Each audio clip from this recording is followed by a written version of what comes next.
If they're coming to your site, instead of you looking at your site as how do I sell more things, look at it from the consumer side. How do I find what I'm looking for? Or how do I find a solution to my problem? And as soon as you make that little shift, your website will actually make a lot more sales than if you think about how do I sell more, instead of you want to flip it and go, how do I actually find my problem? How do I find my solution? And is it clear? Welcome back to the Business Behind Your Business podcast. I'm your host, Paul Sweeney. And one thing is constant in our lives as business owners, and that is the fact that there is change. We are constantly facing change. And the way we do business today is very different to the way we did business 5, 10, 30 years ago. And that is certainly the case when it comes to how we actually make sales. 30 years ago, you couldn't make a sale unless you had a brick and mortar store, a shop front for people to come and actually see your product and buy. But today, we don't even need to know the names of our customers. We don't even need to physically interact with them. We don't even need to be in the same country as our customers anymore, because we have this access to this concept called e-commerce, which has changed the way we do business. And dynamically, it has had an exponential growth, particularly in the last 5 years, in terms of the number of e-commerce stores. And there's some statistics around this, and our guest today is going to tear these statistics apart and tell us some of the truth behind them. But according to Shopify, there's over nearly 5.5 million active stores across 175 countries. WooCommerce, another supplier in the market or another platform, over 6 million live websites. And Amazon, of course, over 638 billion in sales worldwide. If we peel back the layers of those statistics, there's some disturbing truths that we're going to sort of unpack a bit. But joining us today to help us delve into this, why is e-commerce so successful and why do so many people get it wrong, is Matthew Stafford, who's the founder of Build, Grow, Scale, expert in conversion rate optimization, sustainable e-commerce growth strategies. Now, Matthew's background, he's been working in business, not just with e-commerce, but he's got a long history with businesses, bricks and mortar businesses, concrete locations, software-based, the whole gambit. But one of the best things about Matthew and why we've got him on the podcast today is his expertise in helping business owners through his business, Build, Grow, Scale, helping business owners optimize their operations, drive higher sales, and avoid the common pitfalls that most people encounter when they come to setting up an e-commerce business. We're thrilled to have him here. And Matthew, welcome to the Business Behind Your Business podcast. Thanks for having me. I'm looking forward to the conversation. I certainly am, because there are so many traps and pitfalls here and so many failed e-commerce ventures out there. So many people are getting it wrong, so they need a lot of help because we have limited resources. We want to invest them wisely. We want to make sure our efforts reap the rewards that we deserve from our business. But we're getting it wrong. We're absolutely getting it wrong. Yeah, so I think just what I was thinking when you were giving that introduction is I remember 10 years ago when I first started selling online, and everybody kind of call it the wild, wild west. You could get away with a lot of things. And so we made a lot of money, but what we realized is it got harder and harder because people started seeing what was available. And now, instead of me competing with Walmart, there's thousands of other people that want to sell whatever I'm selling online too. And instead of them just servicing their area, now because of the internet, they can sell anywhere in the world. And we have clients that are in Australia, UK, all the English speaking countries all around the world that are all competing for those same eyeballs. Yeah. It's such an amazing change to how we did business, because when I was growing up, you only actually did business with your local community. You rarely went outside. To go to a larger town was like an hour, 2-hour drive, and you had to have something worthwhile to go and do it. But now we can hop online, find a connect and purchase from somebody on the other side of the globe. It's so easy as a consumer, but as a business owner, it's hard work. Yeah, before COVID, only about 10% of sales were done online. So people who've been selling online for 10, 15 years, it feels like everybody's doing it and it's always been happening. But again, just 4 short years ago, only about 10% of sales were done online. And then during COVID, it got all the way up to 37%. And then now it's back down, or 33%. Now it's like 27. So even still, I would say if we likened e-commerce to a baseball game, we're probably in the third inning, maybe fourth inning. There's a lot more potential and a lot more capacity. So some people are like, oh, well, I missed those golden years. And to be totally honest, there was just as much failure back then as there is now. And I think that now is the greatest time ever, because what took us 15 people to run a business before, now we can do it with 5 guys or 5 people. Honestly, most women do a better job than the men do. But you give them some AI tools and now they can do their job super efficiently. And so you can run a much bigger business with a much smaller team and be a lot more profitable, which is something that wasn't even available or even on our mind back then. Yeah, a lot of the tools that are now available, we could only dream of 20, 30 years ago. And in fact, one of my frustrations was working with small, medium business owners is having access to the resources and the tools was beyond their scope. They couldn't pay for it because they were so expensive. But now we've got access to so many really powerful tools. We can do almost anything, but should we be doing anything? Should we be doing just almost anything? There's got to be a reason why we don't just run out and start an e-commerce store. There's got to be a reason behind it. So what in your view is the most important reason that we should consider setting up an e-commerce store as part of our sales strategy? Yeah, what I would say, the majority of people that I see, obviously there's going to be lots of edge cases, but most people had a problem. They found a solution and it worked really well. And so now they sell that solution or they sell that product that fixed their problem. And the people that do that, I would say, are consistently more successful than people going, oh, I can make a whole bunch of money doing this thing. And they try to go do that, but they're not interested in it.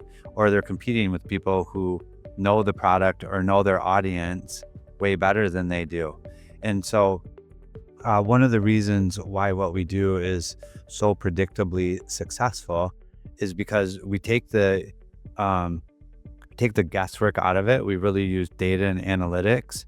And so the way that a person interacts with your website is the same in Australia as it is in the UK, as it is in the United States. People are still people. And the way that they browse and look at stuff is very predictable. And so after you watch enough websites and see what works and what doesn't work, you see patterns. And for us, we're really not interested in the latest trick or hack or whatever. What we really care about is human behavior and the way that those people interact with your site or the way that you deal with them as a customer. So what I mean by that is I will also say that the most successful businesses over time are people who have a very strong customer-centric view of, we're going to take care of the customer. Even if we don't make money on this sale, we'll make it down the road. They play the long game. It's not really the cash grab up front, but it's running a really good business, taking very good care of their customers. There's a reason why Amazon dominated, because so many people, when they got into e-commerce, they thought, oh, I can get behind my computer and I don't have to talk to anybody. Well, they did a much better job of taking care of the customer. And that's why they continue to grow and continue to dominate. Now they have the economies of scale that most people don't have. Yeah. So what I'm hearing is that the strategy, the process, the methodology, it's not about the latest trend. It's not about the latest software. It's about a core business and doing that core business really well. And whether you sell face-to-face or online, you still got to focus on how you do your business. Yeah, 100%. And so for us, I always tell people your website is the conversation that you're having with your client when you can't be there. So either your website communicates very well and it's really clear, or it's confusing and they don't understand. Most people, if you think about it, I always say traffic is not your problem. If the average e-commerce store converts at 2%, maybe 3%, That means for every 100 visitors that you get to your site, only 2 or 3 people are buying. That means 97 other people had raised their hand, clicked on an ad or Google searched you, came to your site, and they left without buying. So either they don't trust you or they have unanswered questions. And I would say more often than not, obviously there's some trust issues, but if you have a nice site, they're going to trust it. And it's that you're not clear. It's not you're bringing up questions that they need answers to before they can make a decision. And so that's really what we're coaching people through is if they're coming to your site, instead of you looking at your site as how do I sell more things, look at it from the consumer side. How do I find what I'm looking for? Or how do I find a solution to my problem? And as soon as you make that little shift, your website will actually make a lot more sales than if you think about how do I sell more instead of you want to flip it and go, how do I actually find my problem? How do I find my solution? And is it clear? Wow. I think in just what you've just said there, that's absolutely a gold mine for any business owner, because I think we get that wrong so often. So many business owners have got that wrong, and I'm going to put my hand up here and say guilty, because the accountants are some of the worst offenders here in telling you what we want to sell to you, and not hearing what are the business needs or what are the needs, what's the information that you're looking for, what's the solution to the problem that you need fixing. Yeah. A lot of the problems that we found was because we were making them. So I'm not here to say, hey, we didn't make these mistakes. I'm here to say we made these mistakes and still survived because we stopped making them and made better decisions. And really, we always look at the website and say, is it Homer Simpson simple? Like most of the people that we engage with, the majority of the stores are doing about 100,000 a month or more before we will actually partner with them and do this. So they already have something that's working. It's just not optimized. So we go in there, create some clarity and get huge lifts for them. And it makes the store a lot more profitable. So instead of the mentality of, okay, average e-commerce is 2 to 3%, everybody was like, I need more traffic. I need more traffic. And in my head, I thought the exact opposite. I thought, no, I actually need to sell 2 or 3 more of those 97 people that left, and I'll double my business on the same amount of ad spend. If I'm getting double the number of customers on the same amount of ad spend, it goes back to that old adage that Dan Kennedy said, he who can spend the most to acquire a customer will win. Well, if I'm making 6 sales for every 3 that they make, I can spend more money to make more, and I'm going to dominate my market. And that's literally when I switched from how do I get more traffic? How do I get more traffic to how do I make my website so clear that they want to do business with me, or that they find the answer to their problem and they want to spend their money with me because it's easy. Yeah, absolutely. You've made it sound so simple. Well, many times the reason why we make the problems is because we do overcomplicate it. I'll share a tip that it doesn't matter if you're in e-commerce or you're lead gen or your website. It literally is you want them to book a call. This is the very first thing that we do when we engage with a client. We go to their thank you page, which is where the last page on your website that they see.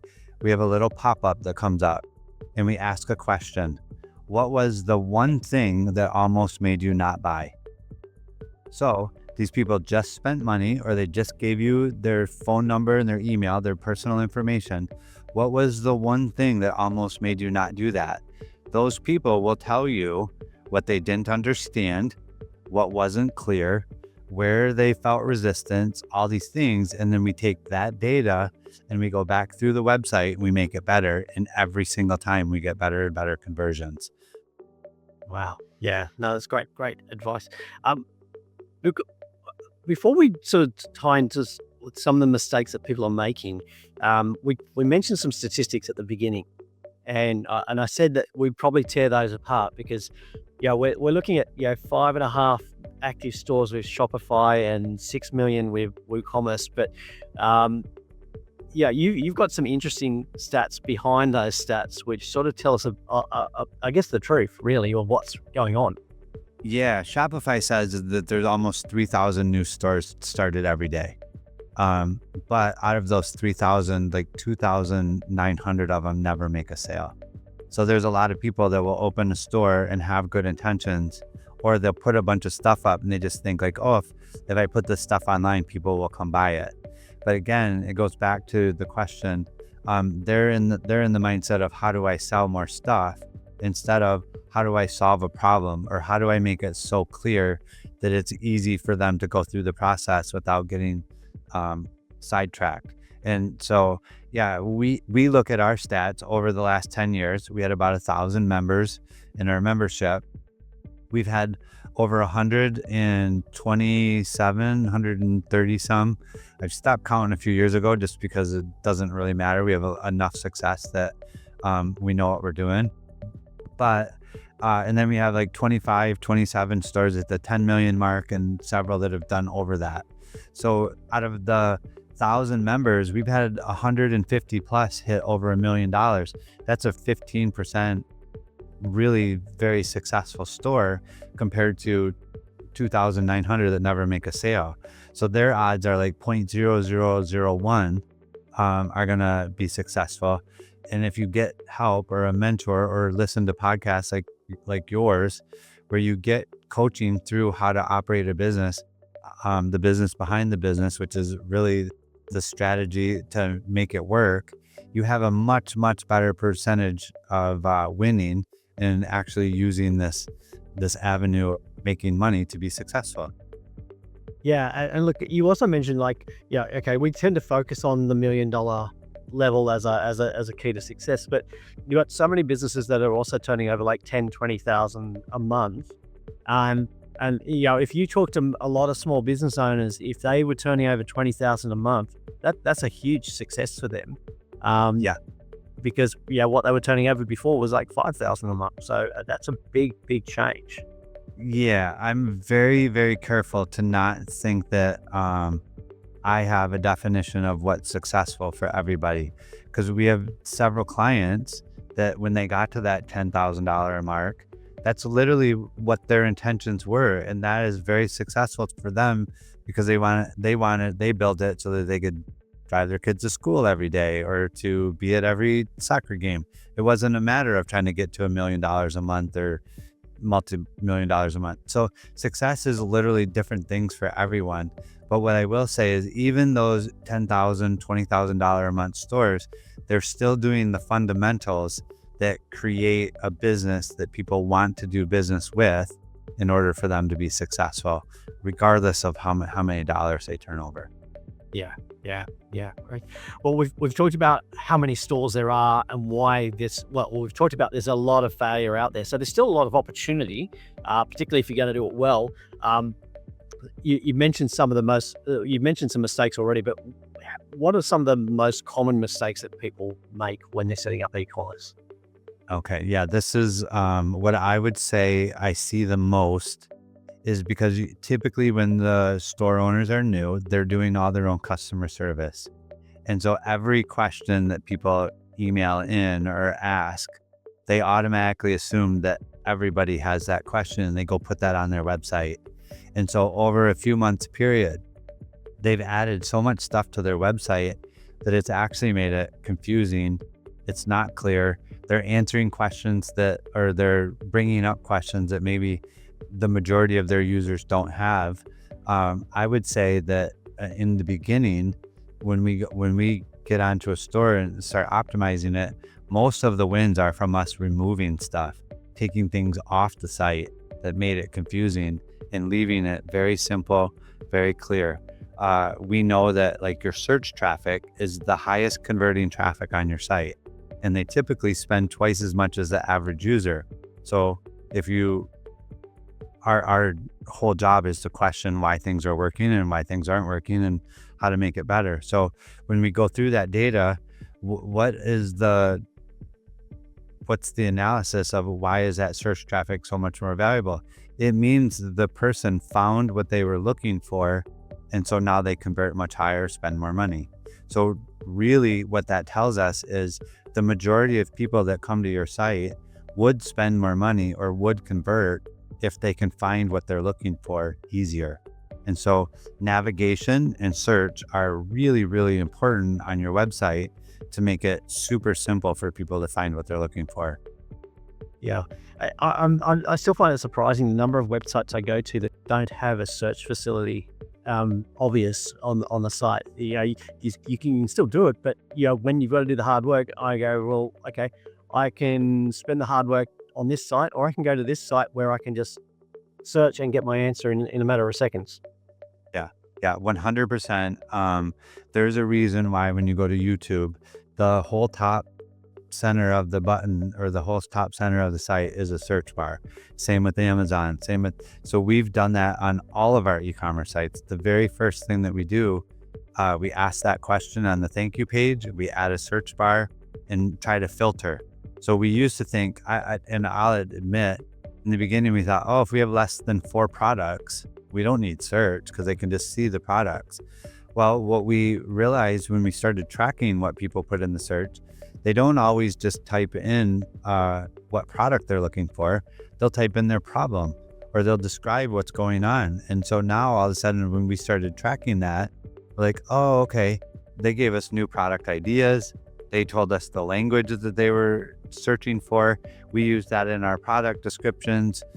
We make that match what's coming up in search and our sales go up. So it's a discovery tool just as much as it is for the owner as it is a discovery tool for the consumer trying to find what they're looking for.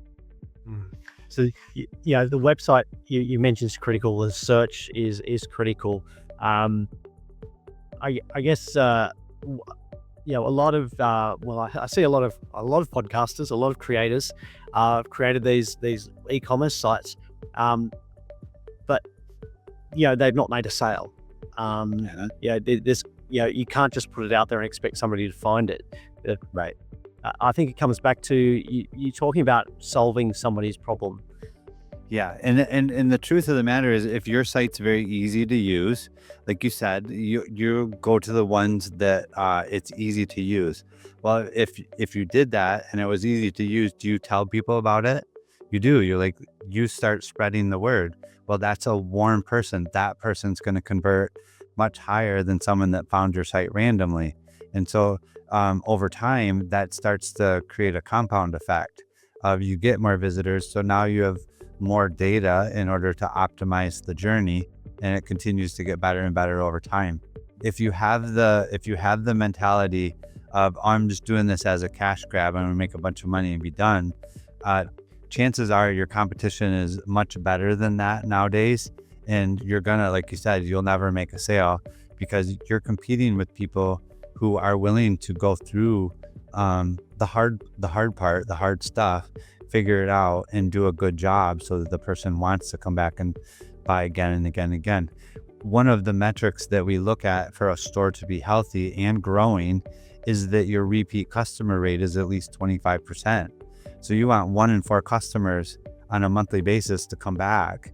And that's going to create a much healthier store than someone that doesn't have any repeat business, that they're trying to make a living off of the front end sales. Typically, nowadays with the e-commerce, what we see is the first time someone buys from you, you'll break even or maybe even spend a little bit of money. But if you do a good job, those people will come back and be a lifetime user or multiple purchases. And those are the sales that you actually make the most money on because you're not spending to acquire them over and over. Yeah. So one of the key things we look at when we're looking at how the metrics to focus on with growing your business is, I guess, the number of customers and how frequently that customer purchases from you.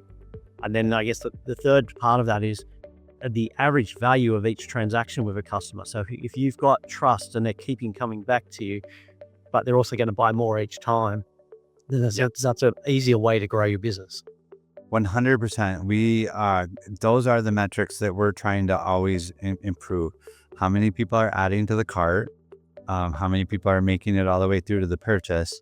How many people are repeating? And then how many of those can we capture, to get a higher average order value? So if they buy one, can you add a second one for, 30% off so that your average order value goes up? Because again, the person that can spend the most is going to be able to get the most customers.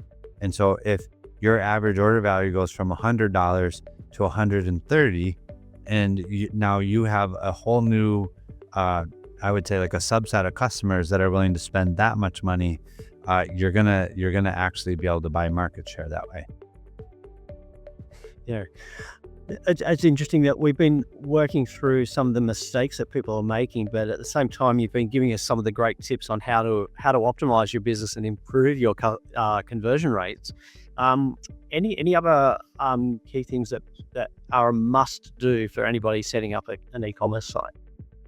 Yeah, I'll give you two different principles that, again, it's one of the things that we do. We call it a best practice. So on the form fields on your checkout, if you look at probably 99 out of 100 websites that you go to, it will say email and phone number. Well, we track all the errors in those checkouts on some really big stores, and we noticed that we get a lot of errors in the email and the phone number. Well, we wanted to try to reduce those number of errors. And I was reading a book by Robert Cialdini called Persuasion. And in there, he tells a story about they had 10 people try to cut in line. And they said, hey, do you mind if I cut in line? They let 2 people cut. The other 8 people, they told no. So then he tried again, 10 new people, but he gave them a reason. Hey, do you mind if I cut in line? My kids are going to be late for school. Well, then just by adding a reason, 8 people were allowed to cut and only 2 people were rejected. So it flipped the odds. And so we're thinking like, well, we're asking them for their email, but we're not telling them why. Maybe if we tell them why, that will reduce the errors. And so we put in the email required for order confirmation. That reduced our errors by 279%. So almost 3 times. It reduced the number of errors 3 times. And so we thought, wow, that worked really well. And what we also noticed is our abandoned recovery went up. Well, why is that? Well, we have to figure this out. So if we tell them email required for order confirmation, your order confirmation email is opened 85% of the time. It's the most opened email that you'll ever send. So when they think, okay, this is for my order confirmation, they give you their good email, not their junk one, not their spam one. So now all of a sudden our abandoned recoveries, we got more of them. We made more money. We brought more people back for the sale. So then we did that for the phone. We put phone required for shipping notifications. Who doesn't want to know when their item ships? So now all of a sudden we have a better phone number and less errors. And now when we send abandoned recovery SMS, we get more sales. And so just by changing the language in those 2 form fields, we've seen as much as a 17% lift, which is right where the money happens. So instantly overnight, your store makes more sales, recovers more lost sales, and you're more profitable just by giving them a little bit more information and explaining to them why you need that. Yeah, some great advice there. And certainly, it's probably not the first thing that people would think of, but it makes a lot of sense. Yeah. And for us, if I optimize your homepage, that means that's working better. That maybe gets them to your product page or to your category page. It doesn't make you more money. But if I optimize your checkout right away, you're going to make more money from day one. And then every other page that I fix is going to get more people to that checkout that's working well. So we actually take a counterintuitive approach. Everybody looks at their homepage and wants to make that better. I want to make where they give you money easier for them to give you money. When they do that, then you're more profitable and we can have more time to fix the store. Yeah, great advice. So look, I think you shared some great tips. So just summing up, I think e-commerce, it's not going away. It's a key strategy. It's here to stay. Yeah, I truly believe that, like I said, we're in the 3rd or 4th inning. I'm more excited about what I do and get up more excited and more energized to do this than I did 10 years ago. I think that I really believe that we'll get to the point where it's 60 or 70% of stuff is sold online. Mm. And I think the key to being successful is almost identical to any other kind of business. You have to make sure you understand the needs of your customer and make it easy for them to purchase from you. Yeah. And the truth of the matter is, a lot of times we think that we're our customer. And the truth of the matter is, you look at the data, let the data make the decisions because it's non-emotional.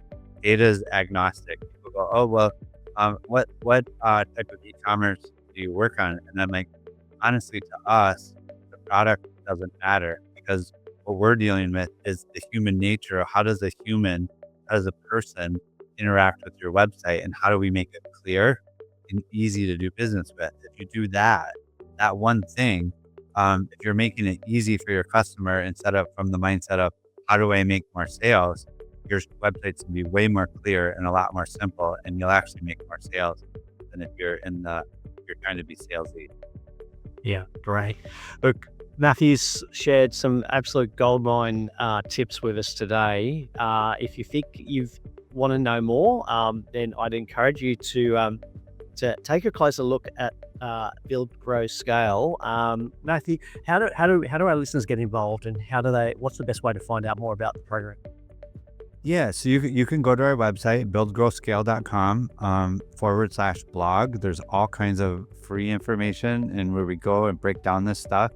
Our goal is we're going to give you a whole bunch of information for free so that you can grow it to the point where when it's really busy, you need our help. And then we would love to help you. And when it gets to that point, you can always send me an email to Matt@buildgrowscale. And I'd love to do an audit and just kind of run through your site, give you some tips, help you make some more sales. Fantastic. And as always, we'll share those links in the show notes and on the businessbehindyourbusiness.com website, where you'll be able to find out all our past podcast information and tips to help you grow a great business as well. Really appreciate our time with Matthew today. It's been fantastic. Some absolute gold mine tips there. And share them. Yeah, don't keep it to yourself. Share it with another business owner that needs to know these tools, these principles to help them grow a stronger, more profitable, enjoyable business. Yeah, That's why. having me. Yeah, exactly. Well, thanks, Matt. It's been absolute pleasure. Really appreciate your time and you sharing some great tips with our audience today. Yeah, thank you very much.